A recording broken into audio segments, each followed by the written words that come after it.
Introduction and History of Ethology. Q.1. ANS. Q.2. ANS. Define ethology. Scientific and objective study of animal behavior is known as ethology.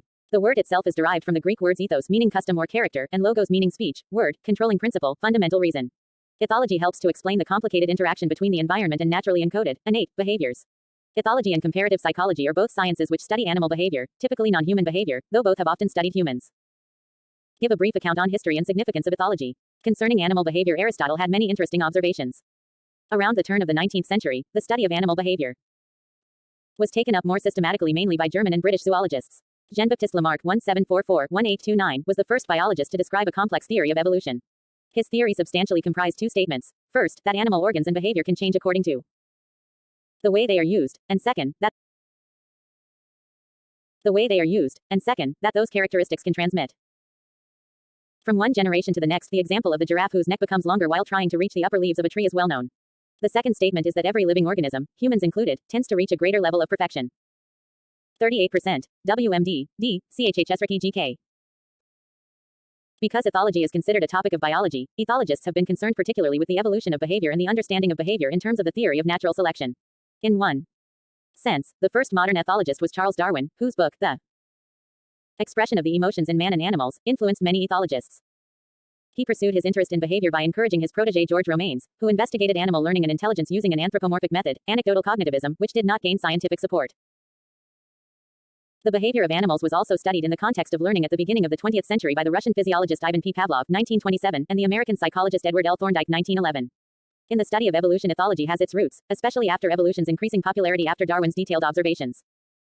It became a distinct discipline in the 1930s with zoologists Konrad Lorenz and Nico Tinbergen. They elaborated on concepts that had not been well understood, such as instinct, and rejected theories that relied on stimuli and learning alone. They promoted the theory that evolution had placed within creatures innate abilities and responses to certain stimuli that advanced the thriving of the species. For their overarching career, discoveries concerning organization is concerned with the evolutionary significance of an animal's behaviors in its natural environment. Applied zoology, ethology, and biostatistics. Ethology is generally thought of as a subcategory of biology, though psychological theories have sprung up based on ethological ideas, e.g. sociobiology, evolutionary psychology, and attachment theory. Human ethology focuses on adaptive significance and the evolutionary of human behavior. 39. P.E. Chapter 2. Concepts of ethology. Q.1 What do you mean by concepts of ethology? ANS. Many ethologists such as Lorenz, Frisch, and Tinbergen carried out specific research on animal behavior from which certain basic concepts have merged out. They are commonly known as concepts of ethology. Q.2 Differentiate between underscore A. Instinct and learned behavior. ANS. An innate ability that an organism has at birth called instinct. It is a type of behavior that has essentially been programmed into an organism genome through evolution of the organism's population. A type of behavior that comes about through experience called learned behavior. For instance, a bird can learn that monarch butterflies taste bad after eating one. The bird remembers this bad taste and therefore avoids eating monarchs. Learned behavior is associated with memory and experience, while instinct is a natural ability or reaction that an organism has innately at birth. B. Ethology and psychology. ANS. The study of human behavior is ethology, which avoids attributing human characteristics to the animal. We should not be such egotists as to imagine that only humans have evolved certain behavioral characteristics. Play, activity, curiosity, fear, and aggression are common to many mammals as well as humans. To use ethology in managing and caring for zoo animals, we need to know certain basic tenets. C. Insight learning. ANS. Kohler showed the power of insight learning by placing a banana above the reach of chimpanzees and watching how they attempted to reach the food. In the room there were several boxes, none of which was high enough to enable the chimpanzees to reach the banana. Kohler found that the chimpanzees spent most of their time unproductively rather than slowly working towards a solution. They would run around, jump, and be generally upset about their inability to snag the snack until, all of a sudden, they would pile the boxes on top of each other, climb up, and grab the bananas. Kohler. Applied zoology, ethology, and biostatistics. Q.3. ANS. Believed that the solution could not occur until the chimpanzees had a cognitive insight about how to solve the problem. Describe Lorenz's hydraulic model. Lorenz's model describes the relationship between behavior, FAP's motivation, ASE, and external stimuli. In this model, motivation is specific for one type of behavior. This specific source of motivational energy is called action-specific energy. It is represented by the accumulation of water in the reservoirs. The reservoir is filled by a tap. Lorenz postulated that the reservoir was being continuously filled with water in order to explain a phenomenon which he called vacuum activity. In hydraulic model, action-specific energy can accumulate to such a high level that the pressure of water in the reservoir is capable of pushing open the restraining valve. This causes water to flow into the trough and out through holes in the floor that represent FAPs. 41. 42% WSK HIPREC. Q.4 Write and easy on learning. ANS. The usual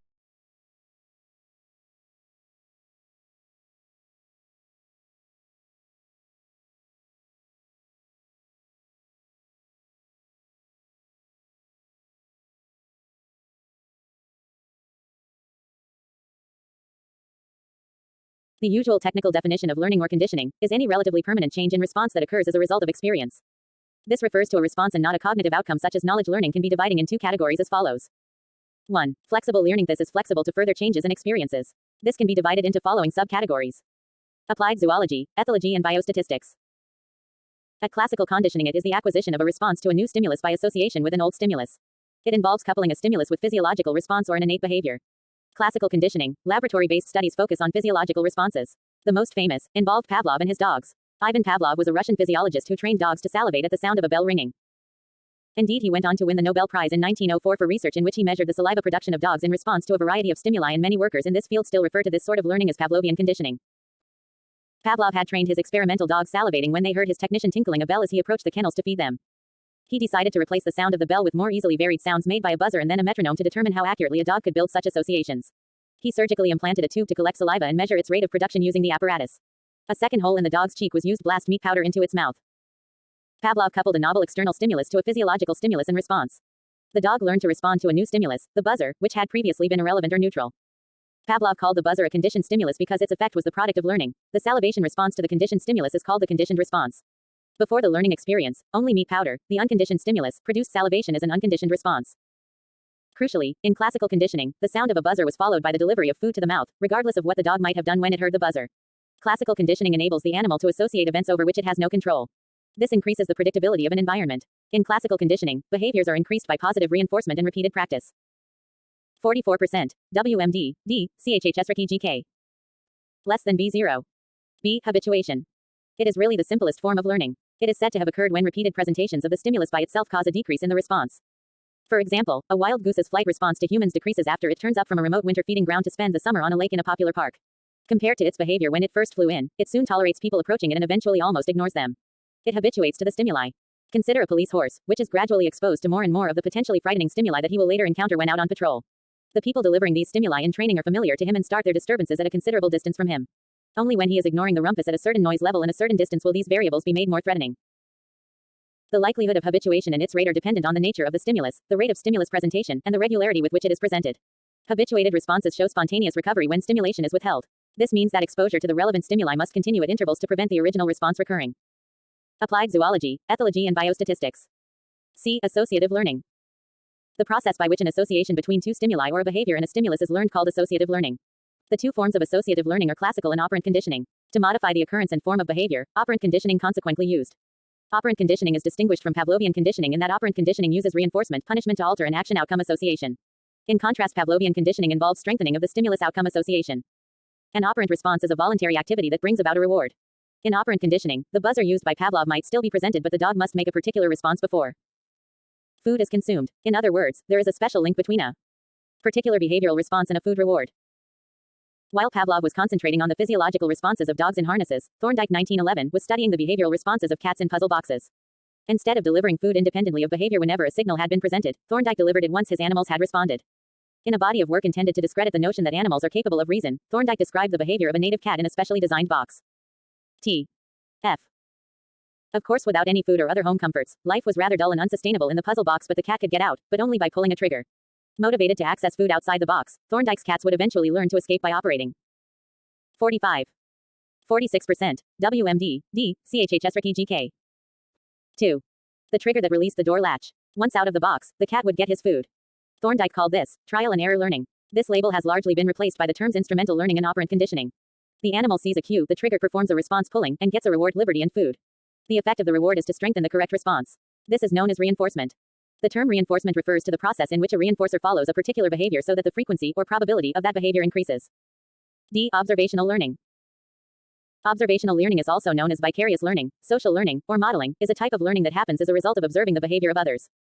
Although observational learning can take place at any stage in life, it is thought to be of great importance during childhood, particularly as authority becomes important. The idea that behavior is learned by observing others has influenced debates on the effect of television violence and parental role models. Observational learning appears to occur without the reinforcement of ongoing behavior that is called for in behavioral models of operant or instrumental conditioning. Bandura noted that social imitation may hasten or shortcut the acquisition of new behaviors without the necessity of reinforcing successive approximations as suggested by Skinner 1953. The learning process most characteristic of humans is imitation, one's personal repetition of an observed behavior, such as a dance. Humans can copy three types of information simultaneously: the demonstrator's goals, actions, and environmental outcomes results. C. Emulation, observational learning. Through copying these types of information, most infants will tune into their surrounding culture. R% after imprinting, there are two major categories of learning, associative and non-associative. In non-associative learning, the animal is exposed to a single stimulus to which it can become habituated or sensitized, while in associative learning a relationship between at least two stimuli becomes established. There are two subdivisions under the umbrella of associative learning. These are called classical conditioning and operant conditioning. Restricted learning. This is resistant to future changes. Applied zoology, ethology, and biostatistics.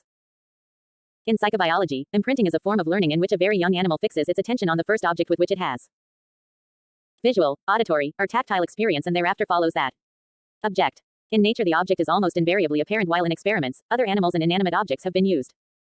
It has been intensively studied only in birds, especially chickens, ducks, and geese, but a comparable form of learning apparently occurs in the young of many mammals and some fishes and insects. According to Konrad Lorenz, imprinting is said to occur when innate behaviors are released in response to a learned stimulus. Most imprinting promotes survival of newborn animals and shapes their future breeding activities. Characteristics of imprinting. Critical sensitive period. During early postnatal life, imprinting occurs at a particular time, termed the sensitive period. For example, in inserine birds such as ducks and geese, the time for imprinting is 24 to 48 hours after hatching, when the following response is learned. At this time, a gosling learns to follow his mother. In fact, of course, the visual stimulus that he imprints on does not necessarily have to be mother goose. In these species, imprinting can occur on any object within a certain size range regardless of its color or shape. Movement helps to attract attention but is by no means essential. 47. Imprinting seems more important in precocial species, in which the offspring are less dependent on their mothers for food and warmth, than in anteroceal species, which often confined their more vulnerable and often hairless young to nests. These apply when the animal's sensory, motor, and thermoregulatory systems are fully functional and they learn to move away from their mother and to interact with others of the same in other species. The window of opportunity for learning varies according on the species. In dogs it is from 3 to 10 weeks. And in cats 2 to 7 weeks, while in primates it is usually 6 to 12 months. Stimuli that the youngsters of each species are exposed to during these window periods will be accepted as being normal. We do well to exploit this limited learning opportunity in our companion animals. 2. Of all forms of learning, imprinting is the least likely to be forgotten or unlearned, so imprinting is irreversible. 3. The imprinted knowledge is retained for life. 3. Imprinting establishes an individual animal's preference for a certain species. 4. Not all behaviors but some behavior are affected by imprinting more than others. 5. Stressful stimuli fortify imprinting. If there is an increased level of stress at the time of the original imprinting, the learning is more robust than normal. So if, in the laboratory setup illustrated in the figure below, obstacles are placed in the runway between the duckling and the followed object, then the following response the duckling subsequently exhibits is more determined and energetic. It may be that this enhances an individual duck family's level of imprinting at times of greatest need, for instance when the threat of predators or the distraction of other broods is a particular problem. Applied zoology, ethology, and biostatistics. 49. Q.5 Describe reinforces and punishments. Ans. B. F. Skinner, who created the Skinner box, a device that is basically a problem box in which the subject learns by trial and error that pressing a bar yields a small reward.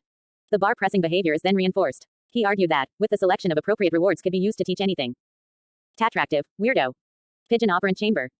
50. B. F. Skinner. Food is not the only reward that can be used. The other obvious one is water that can be given to subjects that have been kept thirsty. This is interesting because close observation of the heads of experimental pigeons in Skinner boxes shows that they adopt different approaches to the key and operant device that must be pecked depending on whether they are expecting to receive a food or water reward. If the reward is water, then the bird will use the device with closed eyes, an open mouth, and a peck of longer duration and less force than the peck for food. Some argue that reinforcement is necessary for learning to take place. However, rats that receive a shock to their hind paws while in transit, when being trained to run from a to be down an alleyway, will reach it faster than those given only food as an incentive. A reinforcer is anything that increases the frequency of the particular behavior that it follows. Operant conditioning allows us to use reinforcers and punishers that positively and negatively influence the likelihood of a behavior being repeated or not. A response will increase in strength when followed by a reward. In his free operant experiments, Skinner measured the strength of a response by recording the response rate, i.e. number of responses per unit of time. Skinner used this outcome to develop the principle of reinforcement. The merit of reinforcement can only be measured in terms of the degree to which it makes the behavior more likely in future. If a trainer's saying, "Good dog," in response to a dog's heel work has no effect on the dog's future behavior, then, according to this definition, reinforcement has not. Applied zoology, ethology, and biostatistics. Q.6. Ans. Occurred. The trainer's words have had a neutral or even confusing effect. The definition does not describe how or why some events act as reinforcers. Whether some event is called a reinforcer is purely a matter of the effect it had. This is why, instead of encouraging owners to give their dogs praise, which can so often be understated and, as a result, ineffective, many of the more enlightened dog schools tell their humans to make those tails wag. Animals can be trained to do quite remarkable things if they are reinforced at the right time. For example, in one study, Skinner delivered food to 8 pigeons every 15 seconds regardless of what they were doing at the time. After a number of rewards, 6 of them were performing behaviors such as circling in a single direction repeatedly throughout the interval between reinforcers. Even though there was no causal relationship between the behavior and the reinforcer, the birds happened to be doing something at the time of reinforcement. By waiting for an incidental movement of the eyelids, scientists were able to teach pigeons to blink to receive a food reward. Cats that learn to rub their owner's legs just prior to the delivery of food have learned in the same way. The activity generally does little to get the food to them quicker, i.e. is not causal, but because of its contiguity to reinforcement it is slavishly included in preprandial rituals. Those of us who repeatedly press the on button at a pedestrian crossing are probably subject to the same phenomenon. Because we perceive a link between serial button pressing and the appearance of the signal to cross, we think it is the best way of getting the desired outcome quicker. Strangely, this was called superstitious learning for some time. This was surely a misnomer since the pigeon was behaving predictably and rationally rather than misguidedly. Reinforcers can be either primary or secondary. Primary reinforcers are any resources that animals have evolved to seek. If the animal's motivation is correctly predicted food, water, sex, play, liberty, sanctuary and companionship can all be used as primary reinforcers. Secondary reinforcers are stimuli that are not intrinsically rewarding but that have become associated with the kind of primary resources listed above. For example, a fox can learn to make associations between the smell of hens and the meal they represent.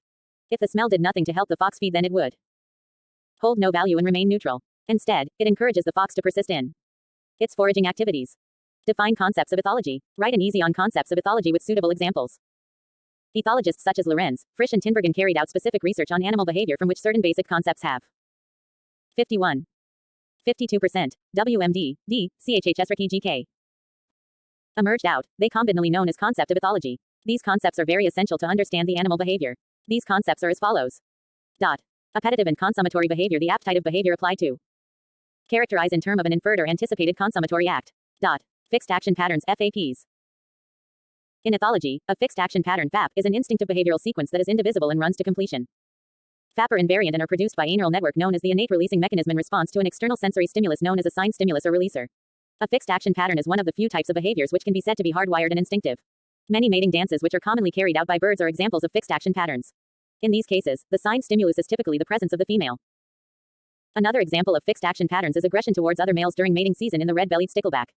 Nico Tinbergen carried out many experiments showed that the aggressive behavior of the males is a FAP triggered by anything red, the sign stimulus.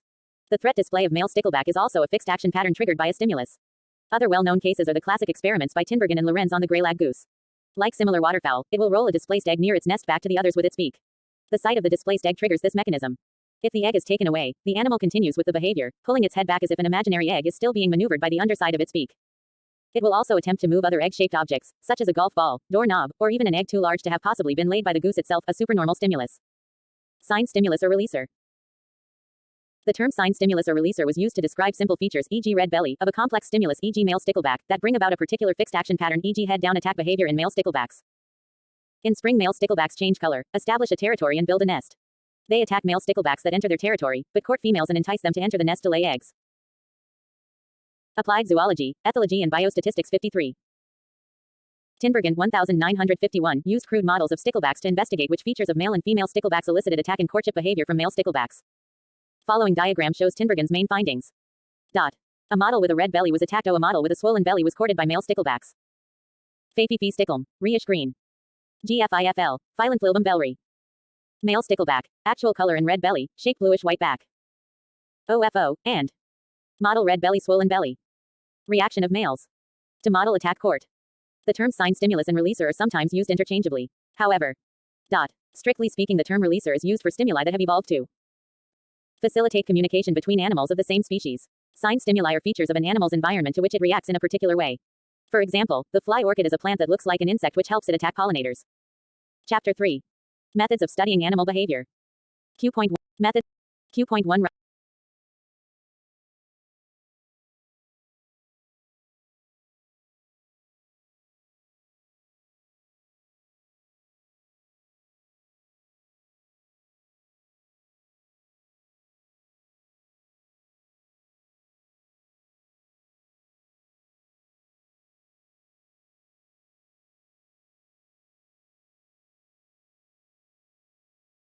Applied Zoology.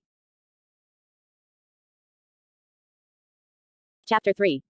Methods of studying animal behavior. Q.1 Write short notes on A. Neuron ANS. A nerve cell that is the basic building block of the nervous system called neuron. Neurons are similar to other cells in the human body in a number of ways, but there is one key difference between neurons and other cells. The basic building blocks of the nervous system are neurons. These specialized cells are the information processing units of the brain responsible for receiving and transmitting information. Each part of the neuron plays a role in the communication of information throughout the body. Follow the links below to learn more about the functions of each part of a neuron. Neurons are specialized to transmit information throughout the body. These highly specialized nerve cells are responsible for communicating information in both chemical and electrical forms. In the human body, there are also several different types of neurons responsible for different tasks. Sensory neurons carry information from the sensory receptor cells throughout the body to the brain. Motor neurons transmit information from the brain to the muscles of the body. For communicating information between different neurons in the body, interneuron are responsible. The structure of a neuron. There are three basic parts of a neuron: the dendrites, the cell body, and the axon. Depending on the function and role of the neuron, all neurons vary somewhat in size, shape, and characteristics. Some neurons have few dendrite branches, while others are highly branched in order to receive a great deal of information. Some have short axons, while others can be quite long. The longest axon in the human body extends from the bottom of the spine to the big toe and averages a length of approximately 3 feet.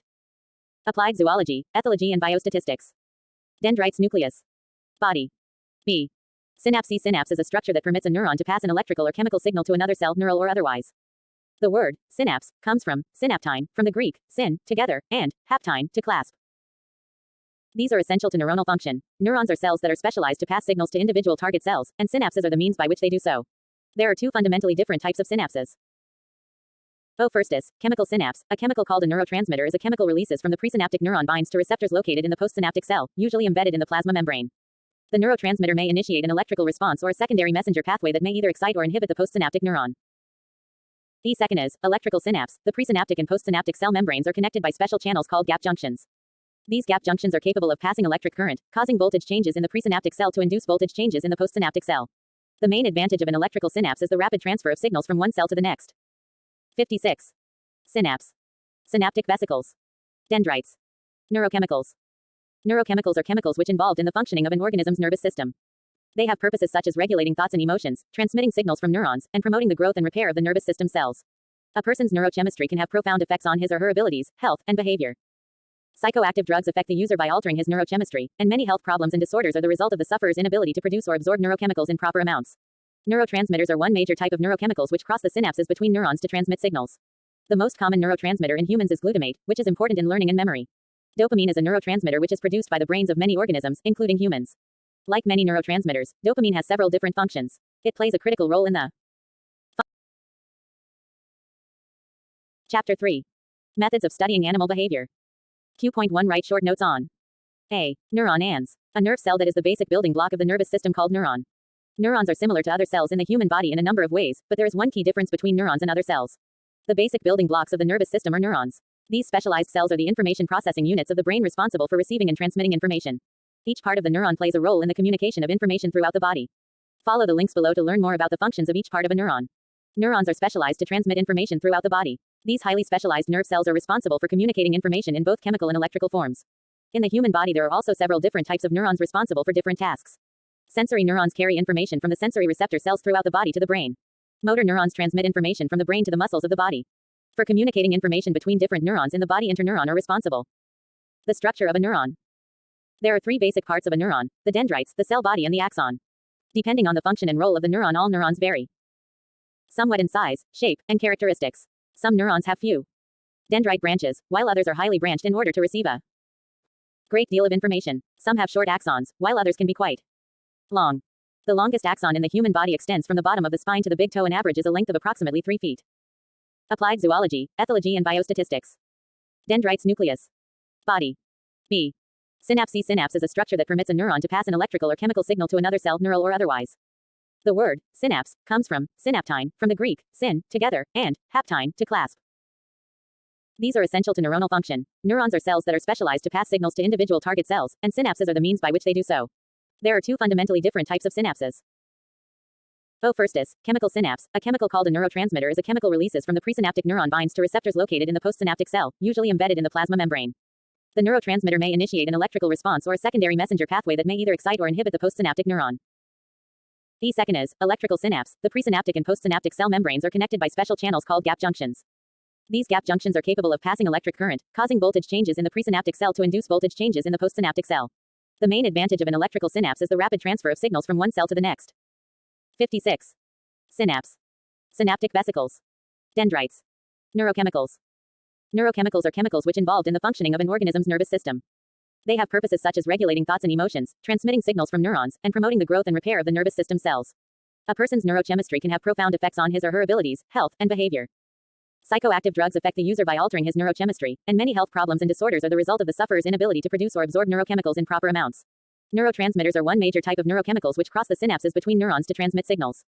The most common neurotransmitter in humans is glutamate, which is important in learning and memory. Dopamine is a neurotransmitter which is produced by the brains of many organisms, including humans. Like many neurotransmitters, dopamine has several different functions. It plays a critical role in the function of the central nervous system, and it is also linked with the brain's complex system of motivation and reward. Altered levels of dopamine in the brain can cause a range of symptoms and problems, ranging from Parkinson's disease to attention deficit disorder. D. Stimulation. Stimulation is the action of various agents on nerves, muscles, or a sensory end organ, by which activity is evoked, especially, the nervous impulse produced by various agents on nerves, or a sensory end organ, by which the applied zoology, ethology and biostatistics part connected with the nerve is thrown into a state of activity. The word is also often used metaphorically. For example, an interesting or fun activity can be described as stimulating, regardless of its physical effects on nerves. Stimulation in general refers to how organisms perceive incoming stimuli. Simple organisms broadly react in three ways to stimulation. Too little stimulation causes them to stagnate, too much to die from stress or inability to adapt, and a medium amount causes them to adapt and grow as they overcome it. Similar categories or effects are noted with psychological stress with people. Thus, stimulation may be described as how external events provoke a response by an individual in the attempt to cope. 57. Q.1 ANS. Q.2. ANS. Chapter 4 Pheromones. Define pheromones. Pheromones, like hormones, are secretions that act as chemical signals. While hormones change the behavior of target cells elsewhere in the body, pheromones are odors that carry stimulation, from the Greek phero and horma, and change the behavior of other creatures of the same species that pick up the scent. In the animal world, pheromones are widespread from the single-celled amoeba to human beings. A classic example is the pheromone emitted by female gypsy moths, which can be detected by sensory receptors on the antennae of a male moth 1 kilometer or more away, enabling it to home in on the female. To elicit attacks on or flight from predators, to mark trails and so on. Ants have a lexicon of different pheromones. Territorial mammals often mark their territory with pheromones in their urine, or rubbed onto scenting posts from glands in their skin. Differentiate at pheromones and hormones. Hormones are secreted internally and trigger various biochemical pathways that cause certain effects. Pheromones are secreted externally and have an effect on another creature in similar ways. Usually they have to do with attracting sexual partners or changing a sex partner's behavior or body in some way. Pheromones are well known in the animal kingdom. It is less clear what role they may play in human behavior. See allomones. ANS. These are information-bearing compounds or mixtures emitted by individuals of one species that affect the behavior of individuals of a different species for the benefit of the emitter, e.g. hydrocarbon secretion by ticks to deter ant predators. Chiromones are information-bearing compounds or mixtures released by individuals of one species, detected by individuals of another species that benefit the recipient, e.g. host odors that enable a blood feeding ectoparasite to locate, recognize and feed on a suitable host. Often, chiromonal. Applied zoology, ethology and biostatistics. Compounds are most effective when combined with visual cues, body heat and even sounds made by the vertebrate. Q.3. ANS. Write short notes on different types of pheromones. Pheromone refers to a type of secretion that triggers reactions to members of the same species. They normally impact the behavior of another individual. There are different types of pheromones. Some of these are alarm, food trail and sex pheromones. Alarm pheromones are produced by certain insects that will act when attacked. Insects such as ants, termites and bees will produce a certain smell when they are attacked by a predator. Some plants also produce them. This will cause other plants inedible to herbivorous. There are also aggregation pheromones. These act by overcoming host by mass attack, predators and mate selection. The word aggregation here will mean in large numbers. Most sex pheromones will be produced by females. The males too can produce them, as they are sex attractant. The pea and bean evil are the most common. In insects, there are epidictic pheromones that are used to mark territories. Insects will lay their eggs on certain fruits to signal to other insects that they should find other places to clutch. Territorial pheromones are quite similar to the epidictic ones. It is a term that is used to refer to pheromones produced to mark boundaries by animals like dogs and cats. These animals may use urine as a pheromone sign. Another type of pheromones is the releaser pheromones. These are the most commonly produced. They are secreted in order to influence the behavior of the same species. Some insects will produce molecules in order to attract males that may be at a distance. This distance may vary from 1 to 2 miles, and the smell does not usually last for long. Primer pheromones are quite different from other pheromones that trigger the behavior of a species. They trigger change in developmental undertakings. Other common pheromones are sex pheromones that are used to indicate the readiness for mating. They are produced in order to attract the opposite sex. B. Sex attractant. 59. 60%. WMD. D. CHHS/EGK. ANS. ANS. A sex attractant pheromone would be disadvantageous if it also attracted individuals of other species. Specificity is dependent to some extent on the degree to which a particular molecular structure can be modified.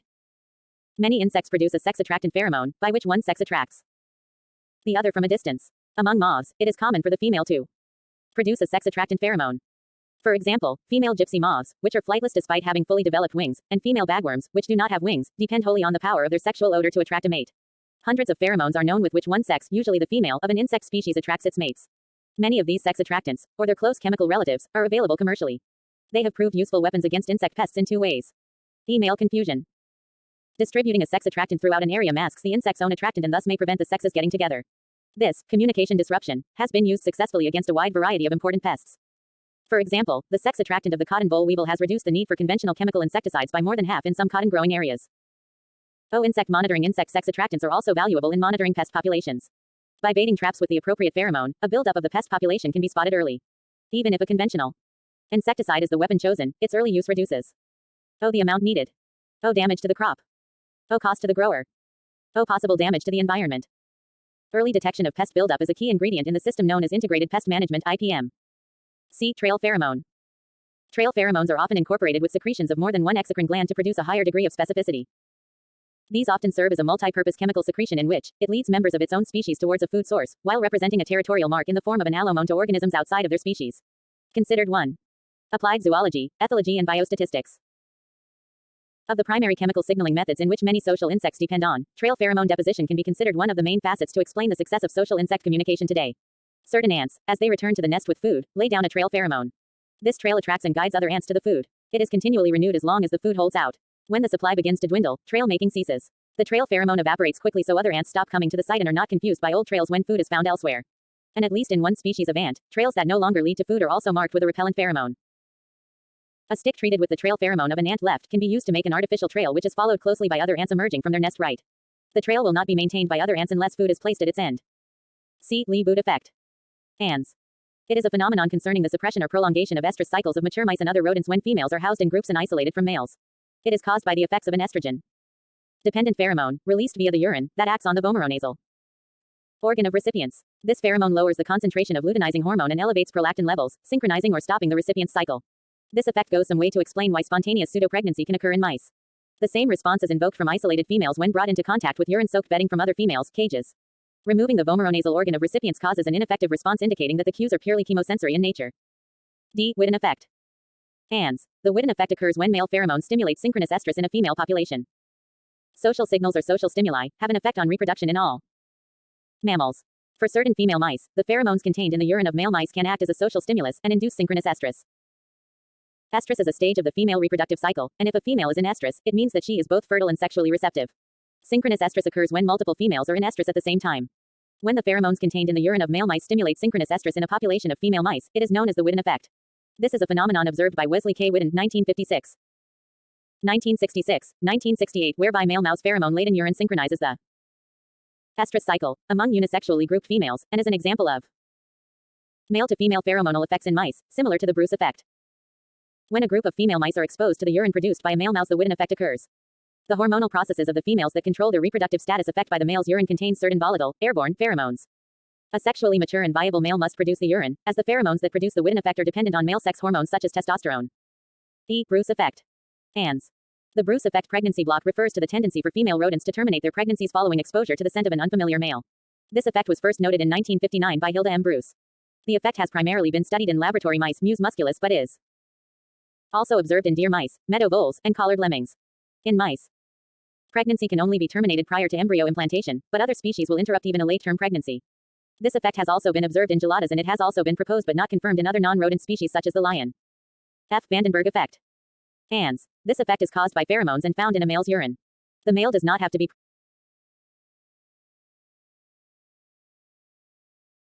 from their environment just like it can for humans. They enjoy having fun too and bring amazing games and spontaneous events to their lives. For the monkey, vocalization is the most common method of socialization. They have a variety of sounds that they use. This can be low chatter, clicking, and even high-pitched yelling that can be heard for long distances. To take care of their young and to warn other groups of monkeys to stay away, these sounds allow them to be able to create strong bonds. They will warn each other of potential risks and predators when they can too. Applied zoology, ethology and biostatistics.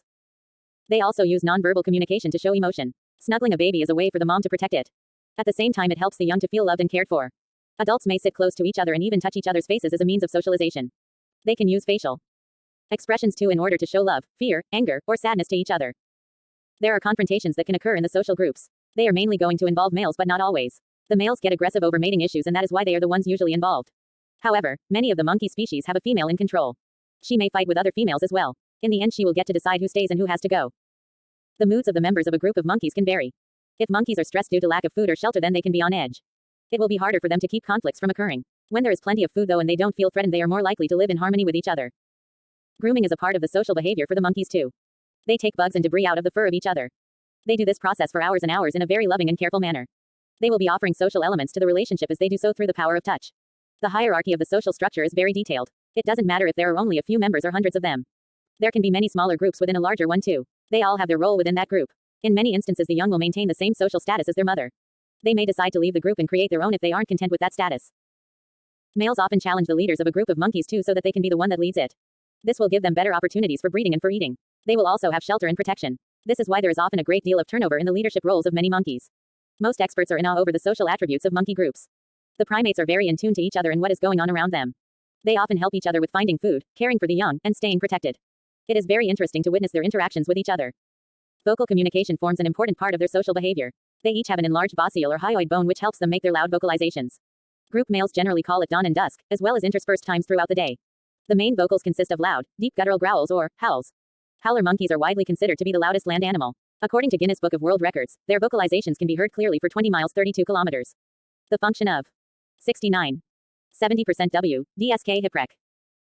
Howling is thought to relate to intergroup spacing and territory protection, as well as possibly to mate guarding. Q.5 Describe honeybee society. Ants. Honeybees belong to the order Hymenoptera, which includes other wasps, bees and ants. Most Hymenoptera have two pairs of clear wings. All have chewing mouthparts. Some, including the honeybee, can suck up liquids. These insects undergo complete metamorphosis so they change in form during their development. The 4 life stages are egg, larva, pupa, and figure 1 the honeybee. A egg bee bong larva. Cent-L old larva D pupa. Adult, 3 times natural size. Bees are perfectly equipped to collect nectar and pollen. They are covered with finely branched hairs that trap pollen as they visit flowers. While visiting flowers, the bees gather pollen from their hairs and store them in pollen baskets on their hind legs. A tongue-like portion of the mouthpart sucks up nectar. Applied zoology, ethology and biostatistics. Although man has managed bees for hundreds of years and carried them around the world, honeybees have not been tamed. Bees in the most modern apiary follow the same instincts as wild bees that live in hollow trees. Successful beekeepers anticipate and work with or around the bees. Honeybees are social insects. They live together in highly organized colonies. Each member has a specific job to do. A single honeybee cannot grow or survive by itself. The 3 distinct kinds of honeybees in a colony are queen, worker, and drone. The queen. The queen is the longest bee in the hive but has the shortest wings. She is the mother of all the other bees. Her most important job is to lay eggs. Her productivity depends on the amount of food the workers bring in and the amount of brood space in the colony. She can lay more than 1,500 eggs a day. A good queen does not waste any space. She lays a solid pattern of brood, meaning 1 egg in every cell. Few eggs scattered among many empty cells or several eggs per cell are signs of problems. The queen might be missing or old or parasites or disease might have weakened the colony. It can take some detective work to solve the problem. Your county extension agent can determine what samples to take from the hive to diagnose the problem. Worker bees usually rear new queens for one of 3 reasons. 1. The former queen left with a swarm. 2. The queen is laying increasingly fewer eggs. 3. The colony is overcrowded and has no place to expand. A colony that loses its queen suddenly is very upset but soon starts to rear a new one. Worker eggs are larvae less than 3 days old are raised in quickly built queen cells which hang vertically and are about the size and shape of a peanut shell. A fertilized egg hatches in about 3 days. The larva eats a special food called royal jelly. After growing rapidly for about 6 days, the larva pupates in the cell. The queen emerges about 8 days later. A newly emerged queen stings the remaining queen cells in the colony and fights any other queens she finds. The former queen is killed if she is still in the hive. Usually she has already left with other bees in the colony. 6 to 8 days after emergence, the queen takes nuptial flights and mates high in the air with the male drone. Then she settles down and lays eggs. She will leave the hive only with a swarm. Swarming is the natural way by which colonies are established at new locations. Queens live about 5 years with some living as long as 9, but egg-laying drops off significantly after 2 years. Many beekeepers keep a queen longer than that. Others replace the queen every year to keep the colony strong. Colonies with older queens are more likely to swarm. 71. 72%. WMD, D, CHHS GK. Swarming usually occurs just before the main nectar flow. Hives that swarm have drastically reduced honey production. The worker. Workers are smaller than the queen and drones, but there are lots of them. There might be only a few hundred during winter and early spring, but there are usually many thousands during summer when pollen and nectar are plentiful. A strong colony at full strength can have close to 1,000 workers. These bees keep the colony going. Life begins as a fertilized egg. Laid singly in cells, each egg is attached to the bottom of the cell and stands upright.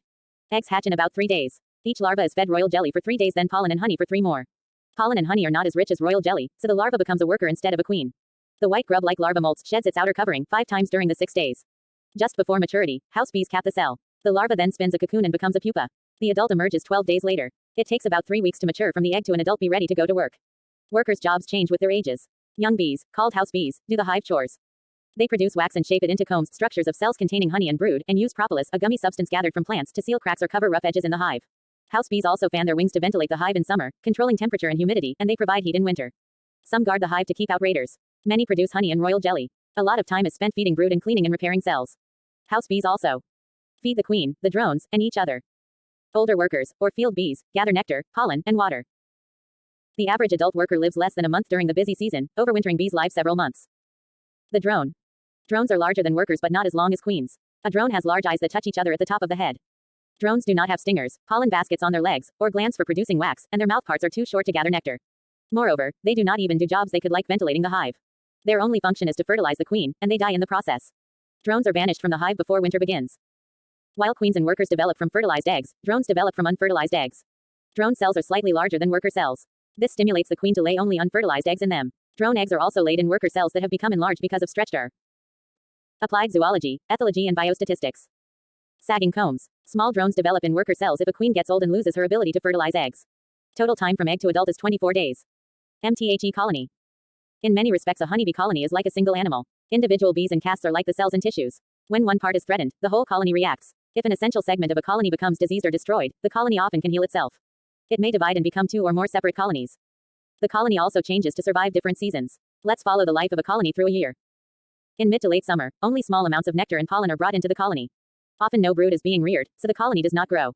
A fall nectar flow usually allows a small crop of young bees to carry through the winter. The colony needs honey for energy and pollen for protein, minerals, and vitamins to survive the winter and raise brood in early spring. Survival depends on a large cluster of young bees and a good food supply. If the cluster is too small, it cannot generate enough heat to survive the winter. Bees die if their body temperature gets much below 57 degrees Fahrenheit. The colony must be able to make and save heat to survive in winter.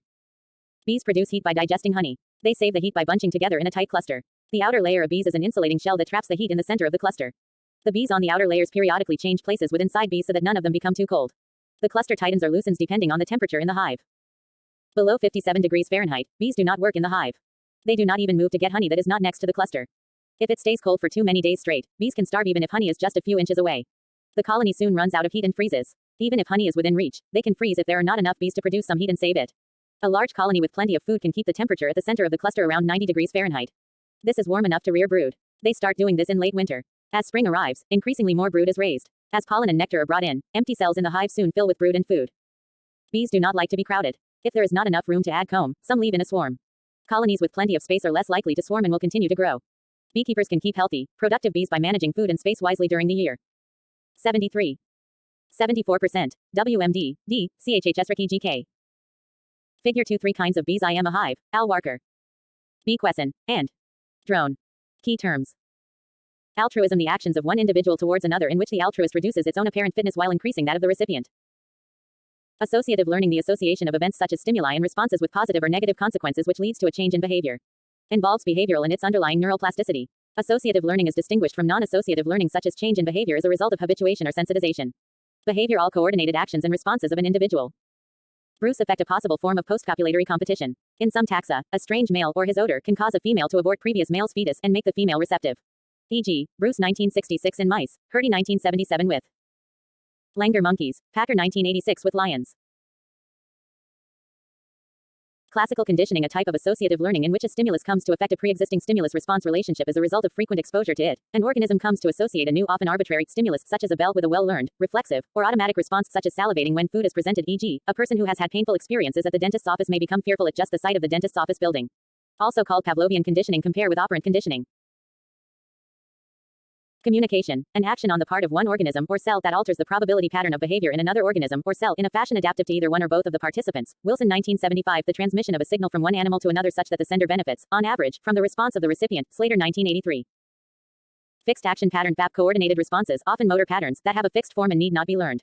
Within a species, different individuals will produce almost identical behavioral responses to a specific 76%. WMD, D, CHHS GK. Sign stimulus. Once initiated, FAPs continue until completed equals or coordination. Motivation, processes that account for the direction, intensity, and persistence of effort expended to meet needs or attain a goal, along with affect and cognition, constitute a useful triad of psychological functions associated with the hypothalamus in the brains of vertebrates. C. Drive and instinct. The standard edition of Freud's works in English confuses two terms that are different in German, instinct, and Trieb, drive, often translating both as instinct. This incorrect equating of instinct and Trieb has created serious misunderstandings. Neurotransmitter compound that is released at a synapse and diffuses across the synaptic cleft to act on a receptor located on the membrane of a postsynaptic cell, which may be another neuron, a muscle cell, or a specialized gland cell. It is released from nerve endings by nerve impulse activity at morphologically distinguishable synaptic junctions, producing suitable changes in the excitability of the postsynaptic membrane. Also see neuromodulator, neurohormone. Non-associative learning. A change in behavior is a result of exposure to stimuli that are not associated with positive or negative consequences. Examples are habituation and sensitization. Releasing mechanism. RM. A functionally organized neural circuit that recognizes a specific sign stimulus and produces the appropriate response. Previously, the RM was called the innate releasing mechanism. Releaser. A sign stimulus emanating from a conspecific. Examples: a red spot on gull's bill. B. Lizard dewlap display. Supernormal stimulus. In animal behavior, a stimulus that produces a more vigorous response than the normal stimulus eliciting that particular response. For example, a female herring gull will brood a giant egg in preference to its own eggs, which are smaller. A supernormal stimulus is an exaggerated sign stimulus. A stimulus that is more intense than a normal stimulus and is capable of inducing a response in a nerve fiber during the relative refractory period. Applied zoology, ethology, and biostatistics. Stimulus. Any form of energy that can be detected by the body requires sensory transduction. Sign stimulus. Any stimulus that activates an innate releasing mechanism, IRM, responsible for evoking a fixed action pattern, FAP, or species-typical behavioral pattern. Sociobiology, the systematic study of the biological basis of social behavior. E. O. Wilson, 1975. Sociobiology emphasizes an ecological and evolutionary perspective, including population biology. The emphasis on genetic influences on behavior invited vigorous controversy about determinism. Signal. Physical coding of a message for transmission through environment. Signals can be discrete or graded digital, easily distinguished units, or analog and apparent continuum. They can also be combined to create a new meaning. Composite signals are combinations of units or have their meaning altered by varying syntax, changing the order of presentation of units. Sleep. A state of inactivity during which animals are not responsive to external stimuli. Skinner box. An animal placed inside the box is rewarded with a small bit of food each time it makes the desired response, such as pressing a lever or pecking a key. A device outside the box records the animal's responses. See operant conditioning. Social dominance. An individual's exercise of priority of access to a resource. Social hierarchy. A form of social organization which manifests the relative social rank of individuals. They can be linear, peck order, or arborizing. Branching is when one individual influences multiple individuals of lower rank. Territory. Any defended area, an area of more or less fixed boundaries from which rival conspecifics are excluded. Trait. A manifest morphological or behavioral attribute of an organism. Most traits are polygenic. Traits that are demonstrably adaptive are often termed adaptations. 77. 78% W. DSK Hiprec. E. Trial and error learning. Behavioral plasticity. Applied zoology, ethology, and biostatistics. Multiple choice questions. Questions concerned with proximate causation of a behavior would focus on A. Its evolutionary origin using comparative methodology. B. Its genetic origin using recombinant DNA techniques. Circa.